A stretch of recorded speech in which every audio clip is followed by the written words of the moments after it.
കഴിഞ്ഞ തദ്ദേശ തെരഞ്ഞെടുപ്പിൽ ഇടത് സർക്കാർ നേരിട്ടത് വൻ തിരിച്ചടി തന്നെയാണ്. ശബരിമല സ്വർണ്ണക്കൊള്ളയും മറ്റു വിഷയങ്ങളും ഈ തെരഞ്ഞെടുപ്പിൽ പ്രതിഫലിച്ചുവെന്ന് തന്നെ പറയാം.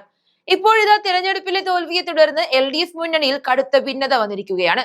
രൂക്ഷമായ വിമർശനങ്ങളാണ് CPI മുഖ്യനെതിരെ ഉയർത്തിയിരിക്കുന്നത്. ഇന്നലെ ചേർന്ന CPI നേതൃയോഗത്തിലാണ് മുഖ്യമന്ത്രി പിണറായി വിജയനെതിരെ കടുത്ത വിമർശനങ്ങൾ വന്നിരിക്കുന്നത്. മുന്നണിയെ മുഖ്യമന്ത്രി വിശ്വാസത്തിലെടുക്കുന്നില്ലെന്ന ചർച്ച യോഗത്തിലുണ്ടായി. കൂടാതെ മുന്നണിയുമായി ആലോചിക്കാതെ മുഖ്യമന്ത്രി ഒറ്റയ്ക്കാണ് പല തീരുമാനങ്ങളും എടുക്കുന്നതെന്നും CPI കുറ്റപ്പെടുത്തി. ചുരുക്കി പറഞ്ഞാൽ മുഖ്യൻ ഒരു ഒറ്റയാൾ പട്ടാളമായാണ് പ്രവർത്തിക്കുന്നതെന്ന് തന്നെ പറയാം. ഈ ആരോപണങ്ങളിലൂടെ ഒരു കാര്യം വ്യക്തമാണ്. ശരിക്കും സ്വേച്ഛാധിപതിയായ ഒരു മുഖ്യമന്ത്രി തന്നെയാണ് പിണറായി വിജയൻ. ഈ സ്വേച്ഛാധിപത്യം കാരണം കേരളം ഇപ്പോൾ തലകുനിക്കുന്ന അവസ്ഥയിലാണ്.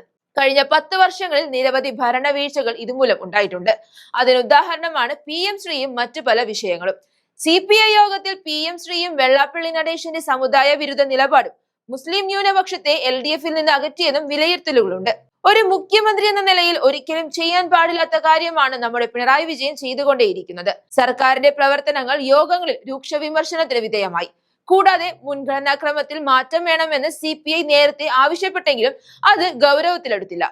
ക്ഷേമം, ആരോഗ്യം, വിദ്യാഭ്യാസം, പരമ്പരാഗത വ്യവസായം, സിവിൽ സപ്ലൈസ്, കൃഷി എന്നിവയ്ക്ക് മുൻഗണന നൽകണമെന്നാണ് പാർട്ടി നിലപാട്.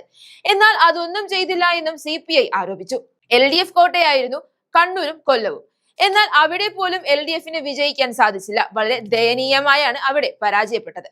LDF-നെതിരെയുള്ള ഈ ഭരണവിരുദ്ധത കൊല്ലത്തുൾപ്പെടെയുള്ള LDF കോട്ടകളിൽ കോളിളക്കം സൃഷ്ടിച്ചിരിക്കുകയാണ്. ഇതിനൊക്കെ പുറമെ ശബരിമല വിഷയമാണ് തോൽവിക്കുള്ള പ്രധാന കാരണമെന്നും യോഗം വിലയിരുത്തി. കാരണം ജനങ്ങളുടെ വിശ്വാസത്തെ അപമാനിക്കുന്ന തരത്തിലാണ് സർക്കാർ ഓരോന്നും കാണിച്ചു കൂട്ടുന്നത്. അങ്ങനെ വരുമ്പോൾ ജനങ്ങൾ അതിനുള്ള മറുപടി നൽകിയിരിക്കും. എന്നാൽ ഈ വിഷയം യാതൊരു തരത്തിലും തിരഞ്ഞെടുപ്പിനെ ഏൽക്കില്ല എന്നാണ് ഇടത് സർക്കാർ കരുതിയിരുന്നത്. വിശ്വാസികൾ കൂടെ ഉണ്ടാകുമെന്ന ഉറപ്പും ഉണ്ടായിരുന്നു.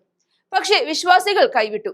അറസ്റ്റ് ചെയ്തവർക്കെതിരെ പാർട്ടി നടപടി CPM സ്വീകരിക്കാത്തത് വിമർശന വിധേയമായിരുന്നു. അതുകൊണ്ട് തന്നെ കനത്ത പ്രഹരമാണ് സർക്കാരിന് ഇതിലൂടെ നേരിടേണ്ടി വന്നത്. ഇന്നലെ ചേർന്ന യോഗത്തിൽ CPI വിമർശനങ്ങൾ ഉന്നയിക്കുന്നതിന് മുന്നേ തിരഞ്ഞെടുപ്പിലെ തിരിച്ചടിക്ക് പിന്നാലെ LDF സർക്കാരിനെ വിമർശിച്ചുകൊണ്ട് CPI മുഖപത്രമായ ജനയുഗം വിമർശിച്ചിരുന്നു. ആത്മപരിശോധനയും ഗതിമാറ്റവും അനിവാര്യമാക്കുന്ന തെരഞ്ഞെടുപ്പ് ഫലം എന്ന തലക്കെട്ടിലുള്ള എഡിറ്റോറിയത്തിലാണ് ജനയുഗം കടുത്ത വിമർശനം ഉയർത്തിയത്.